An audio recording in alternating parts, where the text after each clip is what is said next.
And we're here with the president of U.S. Soccer, Sunil Gulati. Welcome back to Jacksonville, first of all. And I want to ask why Jacksonville.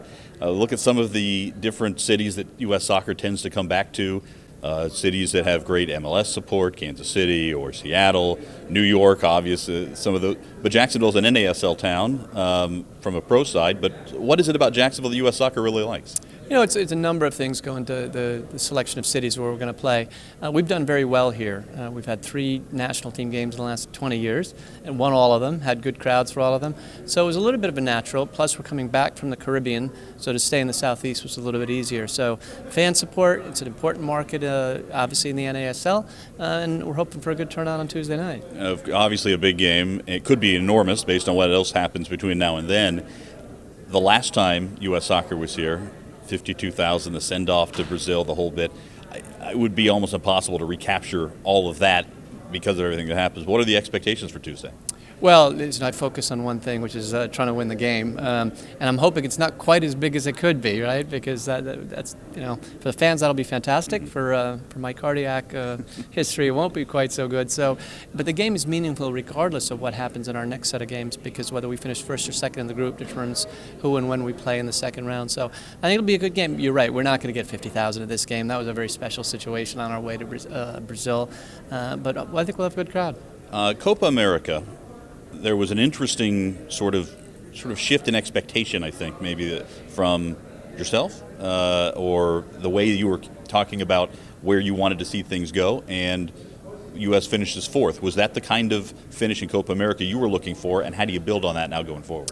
Well, obviously we had a good run in the tournament in games 2 through 4. We won all 3, and that was terrific. We didn't start well against Colombia, but they're a top-ranked team, and we didn't finish quite so well against Colombia again, and then had a tough game with Argentina. So if you had said to me before the tournament you're going to finish in the top 4, I think we would have probably all taken it. Once you get to the semifinals, then you know everybody wants a little bit more, and we'll try to build on that in these games. So this will be the first time the teams have been together since then, and most of the squad from Copa America is back. So I think it'll be a good chance for Jurgen to mix that group in along with some younger players that he's trying to take a look at. A lot of guys back, you mentioned, from Copa America. Some consistency of play together. When these guys go away, play for their clubs, some are going to Europe, and when they come back together, it really has to help to have some familiar faces next to one another. How much of that do you have any input in that? Do you talk with Jurgen about strategically what you do, or do you leave him alone and let him decide who's going to be out there? No, we give our coaches complete freedom on those sorts of things. I may raise at some point, hey, have you seen this guy who's been playing well? But that's as far as it goes. Coaches pick the teams. They live and die with those decisions. So no, the player selection stuff is strictly up to our coaches. All right, let's talk about where soccer's going in the United States. It's at an interesting time right now, as you're aware as much as anybody, where the expectations for the national team is rising. There are more and more markets rising to MLS, NASL, USL. How does it all fit together, and where do you think it goes in the next 5 years? I'm very enthusiastic and optimistic about it. We've had great growth across the board in spectator interest, and television interest is still growing, and that's a big opportunity, I think, for us. The national team is expected, as you said, to do very well on the women's side, on the men's side, and when those expectations are missed, then we feel the pain from it. That's a good thing, that people are holding us to a higher standard. I'm very optimistic that we will have additional growth in spectator interest and participation, not quite as much because it's really tied to population levels. So I think all the signs, demographic signs in the U.S. and the Hispanic community especially growing. I think we're in for a good quarter century, following the good quarter century we've had. It's probably a different kind of quarter century, though, isn't it? When you consider, there was an old joke, soccer, the next big thing in the United States since 1974, or whatever the T-shirt said. Well, now here it is. It is the next big thing, and it's becoming now in the same conversation. No longer are people just thinking of the big 3 leagues or big 4 if you include hockey. You talk about all 5 sports now. So what is the next step? What has to happen in order for soccer to take that next step? We need a greater number of people watching the game on television. I think that's a critical element, and hopefully that'll happen. Product on the field needs to get better. Those two aren't independent of each other. And we need to get stability in our leagues. So growth is important, but getting stability, especially in the NASL and the USL, which are terrific growth over the last few years. MLS has obviously increased the number of teams. So we're in all major markets in the country with one of those 3 leagues and some secondary markets, which is terrific for providing fans an outlet to support their favorite team. So need to stabilize all of those things and then see continued growth, and then turn this into a little bit more of a media property from the commercial side. I have to think in some regard the match day experience and what that's like and how it translates on television plays a big part of that. You watch, say, college football in the SEC and you see these great match game day experiences and the bands and the cheerleaders and the fans going nuts and face painting the whole bit. There's some of that in a lot of places. You go to Portland or you go to Seattle or Kansas City, you find that, and others, but it's not pervasive yet. How important is that for soccer's growth? Tradition takes time, Yeah. and we've had a history of the game in the United States, but not quite in the way it is now. So it would be great to be able to bottle Portland or Seattle and carry that. We don't quite know all those reasons for success. But soccer is a little bit different than some of the other sports as well, because you mentioned American football. The soccer game, typically, you're sitting in your seat for 2 times 45 minutes. You're not going to get beer.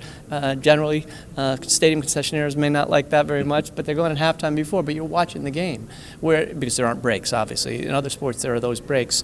So I think the fan viewing is a little bit different, but some of the tribal attributes, the cultural, all of that will happen. But the tradition, as I started with, tradition takes time. I want to talk a little bit about the position that U.S. soccer holds in the world right now, because kind of an intriguing spot.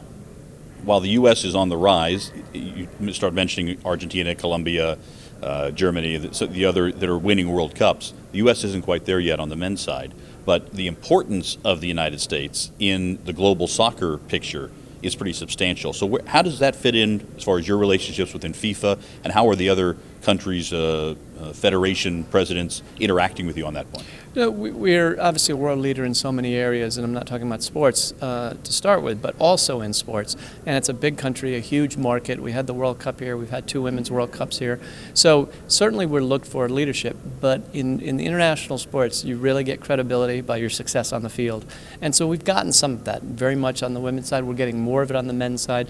I don't think anybody's, when the balls come out of a basket, saying, great, we're playing the U.S. That would have been the case 20 or 25 years ago. So we've gotten a lot of credibility for what the country stands for and what's happened off the field, our organizational ability, our commercial successes. We need to get more of that on the playing side. Are businesses interacting with you differently when you have conversations about big sponsorships or big involvement? Do they interact with you differently now than they did, say, before the World Cup? Sure, because the game has changed dramatically off the field.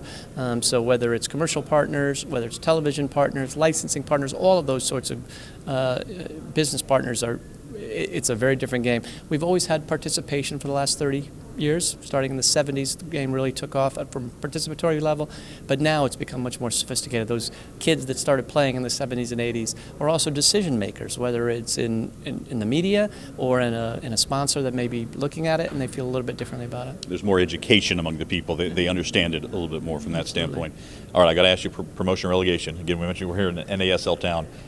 Do you see a platform or an environment where promotion and relegation would happen in the United States, or is this fans clinging on to what they see in Europe and elsewhere, wanting to try to force it into the U.S. markets? I don't know if I would say either of those is right on target.